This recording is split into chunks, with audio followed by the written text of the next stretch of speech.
Bem-vindo ao podcast do Informe 360. Eu sou a Tati Silveira e o assunto hoje é Áries.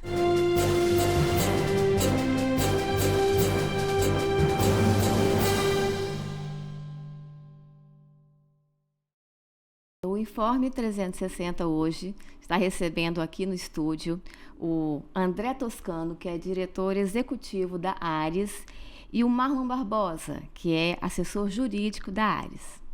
Como vai? Olá, Tati. Muito obrigada por estarem aqui. Bom, vamos começar. Me responda, o que é a Áries? Como surgiu? Por que surgiu? Bom, a Áries é uma agência reguladora intermunicipal, né, um consórcio público, e ela surge da necessidade da gente melhorar ainda mais a fiscalização dos serviços prestados em saneamento aqui no estado. Então, quando fala em saneamento, a pessoa já pensa logo na água ou no esgoto, né? Mas saneamento não é só isso, né? A gente tem a parte de resíduos sólidos, que é o lixo, né? Que todas as cidades têm esse serviço e eles têm que ser fiscalizados. Assim como a drenagem urbana. Nós estamos aqui em Vila Velha. Vila Velha tem um problema sério quando chove. E isso é problema de drenagem urbana. Então, o saneamento está ativamente na vida das pessoas. E a Áries surge no momento que a gente tem que melhorar os serviços cada vez mais, fiscalizando, criando normas, ouvindo a população. Então, a gente está mais próximo da população, é mais fácil de resolver os problemas, né? E isso traz benefício para todos e previne as doenças também. Porque a Organização Mundial de Saúde, por exemplo, ela estabelece que a cada $1 investido em obras de saneamento, você deixa de gastar aproximadamente $4 com tratamento de saúde. Então, saneamento é saúde na veia. E é nesse sentido que a Áries vem trabalhando, para melhorar os índices de saneamento no estado do Espírito Santo. Quando é que foi criada a Áries? A Áries tem 1 ano e 4 meses de funcionamento, né? Um consórcio público. A gente teve uma longa jornada que antecedeu a Assembleia de Instalação, que foi percorrer as câmaras de vereadores, os municípios, falando do projeto e da importância, e já aprovamos em 16 câmaras de vereadores, né? E além de aprovar na Câmara, o município também pode usar o recurso do convênio, né? Que aí não precisa de aprovação pela Câmara, e ele também utiliza do serviço da agência do mesmo jeito. Quais são os municípios hoje que têm convênio com a Áries? Então, hoje nós temos 16 municípios, né? São 15 municípios que são consorciados, que fazem parte do consórcio, que aprovaram a lei na Câmara para aderir, e um conveniado, né? E temos a meta de avançar ainda mais, inclusive em municípios da Grande Vitória, porque há uma necessidade muito grande de fiscalização do resíduo sólido, que hoje é uma tendência que, inclusive, tem uma norma da Agência Nacional de Águas, da ANA, que preconiza que esse serviço tem que ser autossuficiente, e é um desafio de todos os municípios. Esses recursos naturais, né, a água é um recurso natural. Se a gente não preservar, nós não temos como, né, ter o futuro garantido para as novas gerações. Eu queria um pouquinho que o nosso assessor jurídico falasse sobre isso. Bom, Tati, é o seguinte: a gente tem, por princípio, sempre a preservação do meio ambiente como um lema total e absoluto, não só para o mundo atual, mas para as futuras gerações também. Mais do que qualquer coisa, essa é uma questão de um dever ético que nós temos que levar adiante. Então é preciso que as pessoas tenham consciência dentro de si desse dever ético para consigo mesmo, para com o semelhante e para o meio ambiente. Claro que a gente não consegue fazer com que a ética seja absoluta e total dentro das pessoas. Então a gente precisa de legislação, e dentro desse contexto de precisar de legislação, nós temos a agência reguladora que auxilia os municípios nessa tarefa de fazer com que as pessoas, então, por meios legais, por meio da atuação da agência, por meio da atuação dos municípios, possam, então, se conscientizar e balizar suas condutas com base nessa questão de preservação ambiental, de preservação dos recursos naturais, da água, do meio ambiente como um todo, não fazendo com que seja poluído esse meio ambiente, com atitudes simples, inclusive, né? Desde você não destinar o lixo de forma inadequada, até providências de não poluir a água. Então, uma série de providências aí que, na verdade, estão dentro da gente como deveres éticos, mas a ética por si só não é suficiente às vezes. Então, a gente tem que fazer com que as pessoas se conscientizem pelos meios legais. Então, esse é um papel fundamental da agência e também dos municípios que estão vinculados à agência. Como é que está o saneamento básico, o cenário nacional? O Brasil tem que avançar muito ainda. E isso a gente fala não só aqui no Espírito Santo, mas em qualquer outro lugar desse nosso país, porque nós temos um vácuo muito grande, um vazio muito grande. Nós temos cidades que são já extremamente bem desenvolvidas e outras que ainda estão no estágio muito preliminar em relação ao saneamento. Claro que a gente tem diferenças que são aí culturais, econômicas, tudo mais, mas no geral, para crescermos enquanto nação, enquanto país, os desafios são muito grandes. O volume de investimentos que são necessários para o saneamento é um volume muito grande, gigantesco, só que nós temos um marco, né? O marco do dia 31 de dezembro de 2033, que foi estabelecido pela Lei Federal do Saneamento Básico como a data para que os municípios brasileiros tenham uma adequada solução de água e de esgoto. Fala-se em praticamente 100% de abastecimento de água em todo o território brasileiro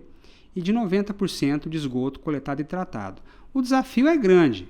No geral, o Brasil tem muitas deficiências, mas com muita persistência, com o auxílio dos reguladores nacionais e infranacionais aí que nós temos, nós conseguiremos, se Deus quiser, chegar nesse bom termo.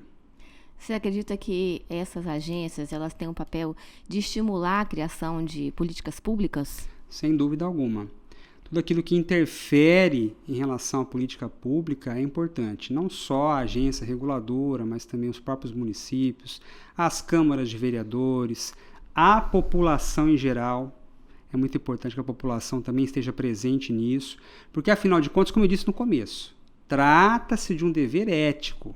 Se cada um tiver dentro de si o dever ético, muita coisa pode ser avançada nesse sentido. Então, vejam só o exemplo, né? Você vai aqui na Grande Vitória, em praias que são maravilhosas. Maravilhosas. Se cada um tivesse a consciência de não colocar um detrito, um lixinho lá na areia da praia, olha que maravilha que nós teríamos. Quanto que economizaríamos de recursos públicos para não limpar aquilo lá que está sujo. Então, se cada um dentro da sua casa tiver a consciência de fazer o melhor para todos, se você que está aí tiver essa consciência, então o saneamento como um todo vai ganhar. Então o desafio não é só do poder público, não. É de cada um também dentro da sua própria casa, dentro da sua consciência ética. Então você vê assim cenas que são lamentáveis, né? Infelizmente. Verdade. Eu penso que o ideal seria campanhas de conscientização nas escolas, ensinar as crianças. As crianças são esponjinhas, né? Então, talvez parceria do governo com agências, com as empresas que prestam o serviço, uma campanha de conscientização e de educação, porque os filhos cobram dos pais, né? A nossa geração já está, não digo perdida, mas já não tem. Quem não tem a consciência dificilmente vai ter. Mas ensinar as crianças seria uma opção? Seria, na verdade seria não, porque nós temos exemplos de cidades brasileiras em que a educação ambiental é levada muito a sério e os resultados vêm. Eu tenho aqui na cabeça, dizem que quando vem na cabeça a primeira impressão é aquela que realmente vale, né? Eu tenho aqui na cabeça duas cidades que têm um sistema de educação ambiental muito forte, são Penápolis em São Paulo e Campinas também em São Paulo, que tem educação ambiental muito forte, em que se tem realmente o incentivo das crianças na participação do saneamento e os resultados existem, porque as crianças têm um potencial imenso de fazer com que os adultos que estão no círculo familiar as ouçam. Então, quando uma criança tem educação ambiental na escola e ela vê um pai, vê um avô, vê um tio, um irmão mais velho fazendo alguma coisa que não é boa, a criança chama a atenção. Então, o adulto vai ficar, de certa forma, envergonhado daquela atitude e vai procurar se corrigir, porque o primeiro fiscal é a criança que está dentro da casa dele. Então, eu já presenciei isso. Já presenciei de criança literalmente dar uma bronca no adulto. Eu já vi isso. Eu já vi várias vezes isso. Então, é muito bonito, muito importante isso, porque as crianças têm o potencial realmente de mudar.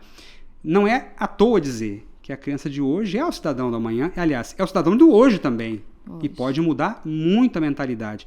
É como eu disse, se nós nos comportássemos de uma maneira correta, não precisaríamos de um monte de legislação, de um monte de coisa que hoje nós temos aí que existe. Então, isso já é suficiente para que a gente tenha uma vida comunitária bem melhor.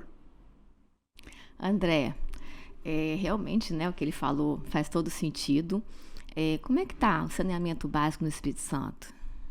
Aqui no Espírito Santo, eu falo nós, os governos, as agências e a população, né, tem um grande desafio. Por exemplo, metade de todo o esgoto residencial que é produzido no Espírito Santo não tem nenhum tratamento. Ou seja, ele vai in natura para os nossos rios, os nossos córregos, as nossas lagoas, para o mar. Né? Inclusive aqui mesmo em Vitória, nós tivemos um problema em pleno o verão, né, com as praias de Vitória. Não sei se vocês se recordam, isso traz um transtorno enorme para todo mundo. Você não poder ir na curva da Jurema, não poder ir na praia ali da Praia do Canto, enfim. Então, isso vai depender de duas coisas. A educação que vocês falaram é fenomenal, porque muita gente já tem a rede de esgoto aqui em Vitória, passando na frente da casa, mas não fez a ligação do domicílio à rede de esgoto. Então não adianta nada ter um investimento vultuoso de recursos se a pessoa não fez a parte dela, que é ligar a casa, a residência à rede de esgoto. Vai continuar sem tratamento. Então, o cidadão precisa fazer a sua parte também. E aí, a gente tem que também pensar na parte do resíduos sólidos, porque hoje, com a nova legislação e a norma de referência número 1 da ANA, os serviços vão ter que ser autossustentáveis, né? Eles vão ter que se pagar, e isso é caro. Então pensa, se a gente aumentar, por exemplo, o número de ecopostos, que são lugares que você pode levar o seu reciclável de forma voluntária, né, na cidade, quanto mais esse instrumento estiver espalhado por todas as ruas, melhor. Mas aí não adianta ter só o ecoposto, as pessoas têm que ter essa sensibilidade de levar até lá. Então é um conjunto e o desafio é grande. Hoje, né, a nível de Brasil, o levantamento que se tem é que para você universalizar, igual o Dr. Marlon falou aí, até 2033, são necessários mais de 700 bilhões de reais para fazer todas as obras a nível de Brasil. Então pensa o montante de recurso que é, e se as pessoas ainda não ligarem à rede de esgoto, por exemplo, ou não fizerem a sua parte, não vai ter solução. E aí as próximas gerações vão ficar prejudicadas com isso. Deixa eu entender. A agência vai regular, vai fiscalizar as empresas prestadoras. Sim. E quem vai fiscalizar o cidadão que não fez essa ligação? Como que funciona? A ligação do esgoto da casa dele, a obra, é a prefeitura que faz essa fiscalização? A fiscalização ela ocorre de duas formas. Primeiro, é a fiscalização da agência em cima dos serviços prestados, né, ao cidadão. A parte, por exemplo, do Código Municipal, aí cada município tem um Código Municipal diferente, né? Uhum. Que aí eu queria até que o Dr. Marlon ajudasse nessa questão, que ele já tem experiências em várias cidades, de como que é feito o padrão disso aí da fiscalização junto ao cidadão.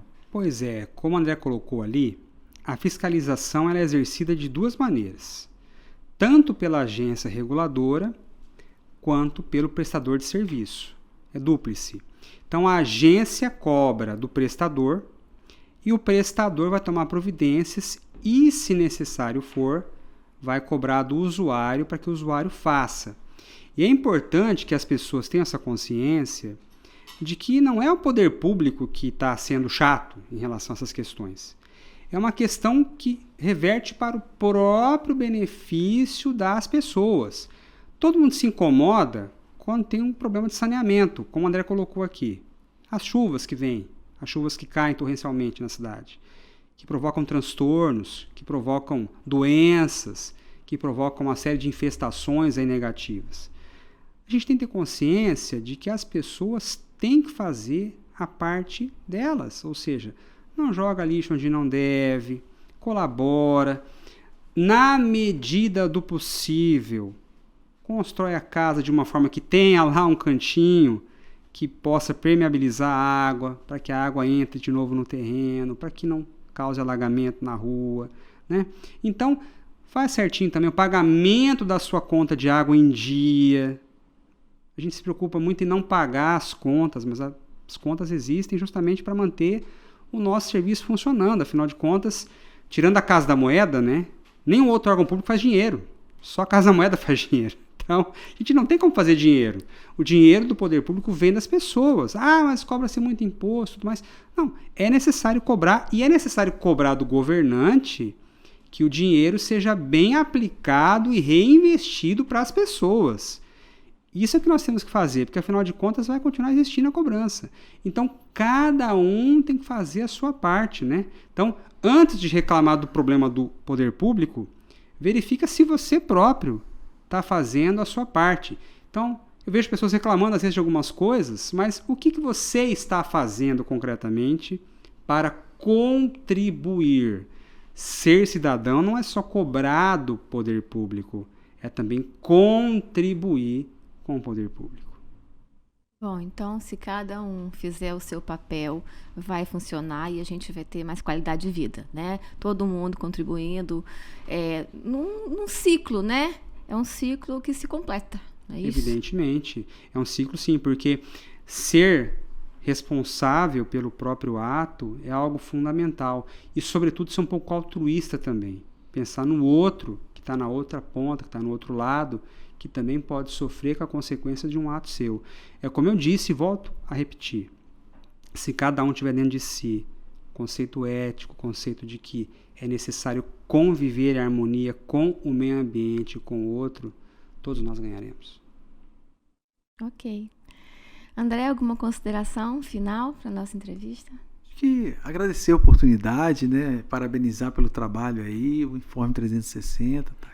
E alertar as pessoas que os bens naturais, eles têm fim, eles podem ter fim, eles são finitos, né? E a gente precisa pensar e repensar as nossas atitudes, porque é caro acertar, né? Então, você, às vezes, hoje pode ter um custo elevado para se tratar o esgoto ou dar destinação adequada ao resíduo sólido domiciliar, que é o lixo, mas nós vamos estar cuidando do nosso planeta e das futuras gerações. Então, a gente tem que pensar nisso. Marlon, alguma consideração? Olha, eu quero sim fazer uma consideração muito importante agora. Reiterando o que eu disse, e vou até me dirigir aos nossos espectadores agora para fazer isso, né? Antes de reclamar do poder público, verifique o que você está fazendo em relação à sua conduta. E para o saneamento serve muito bem a máxima ensinada pelo nosso mestre Jesus. Antes de você tirar a trave do olho do teu companheiro, tira tu a trave do teu olho. É isso, Tati. Obrigado. Tá bom. Muito obrigada aos dois. Encerramos por aqui hoje. Obrigado. O Informe 360 agradece a você por ter acompanhado esse conteúdo até agora. Se você gostou, dê um like, compartilhe com seus amigos e ative os sininhos.